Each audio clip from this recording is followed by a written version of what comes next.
क्षत्रिय शख्सियत जिसके पदचाप से भारतीय संसद झंकृत होती थी, जिसके संसदीय भाव से नेहरू जैसे नेता सर हिलाते थे, जिसने अपने शर्तों पर राजनीतिक ऊंचाइयों को छुआ।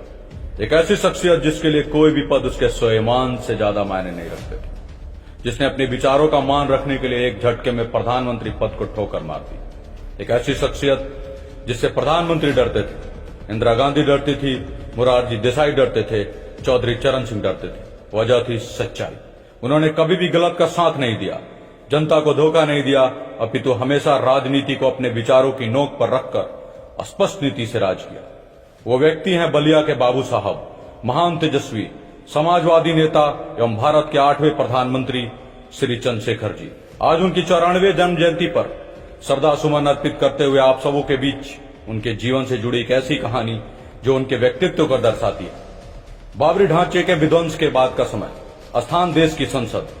अटल बिहारी संसद के अकेले सभी सेकुलरों से लोहा ले रहे थे। उस समय दो युवा नेता जो सबसे बड़े दबंग और उद्दंड माने जाते थे, ये दो जने थे शरद यादव और रामविलास पासवान। एक दिन संसद में चर्चा के दौरान अटल जी के सामने ये दोनों उद्दंडता करने लगे।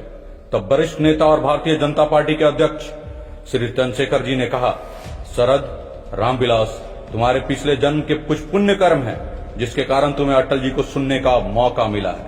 इन्हें ध्यान से सुनो, ये राजनीति के महाग्रंथ हैं। तब शरद यादव ने अपनी दबंगई दिखाते हुए चंद्रशेखर जी को टोका और कहा, अध्यक्ष जी, आप बीच में मत बोलिए। बस फिर क्या था, चंद्रशेखर जी ने भरी संसद में अपना रौद्र रूप दिखाया तो इन तथाकथित युवा नेताओं के पसीने छूटने लगे।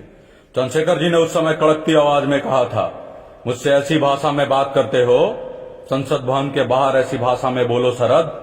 मैं तुम दोनों को यकीन दिलाता हूं कि तुम्हारे आने वाली पीढ़ियों में कोई गुंडा पैदा नहीं हो पाएगा। यह सुनते ही दोनों को सांप सूंघ गया और वे भयभीत नजर आने लगे। सदन से बाहर निकलते ही उन दोनों ने चंद्रशेखर जी से क्षमा याचना की और आगे से ऐसी गलती ना दोहराने की बात कही। एक अक्खड़, मनमौजी, गंभीर और फौलादी जिगर वाला नेता जिसने राजनीति अपने शर्तों पे की, किसी की मेहरबानी को कबूल नहीं किया, देश का प्रधानमंत्री तक बना और कांग्रेस के दुष्चरित्र को भांप कर उस कुर्सी को ठोकर मार दी। ऐसी शख्सियत तो किसी स्वाभिमानी राजा का ही हो सकता है ना, जिसके लिए देश हित के आगे व्यक्तिगत हितों का कोई मोल नहीं। पर अफसोस कि ऐसा व्यक्तित्व जिसके लिए शब्दकोश में शब्द कम पड़ जाए, उससे प्रेरणा लेने के बजाय हमने उसे इतिहास के पन्नों में समेट कर रख दिया।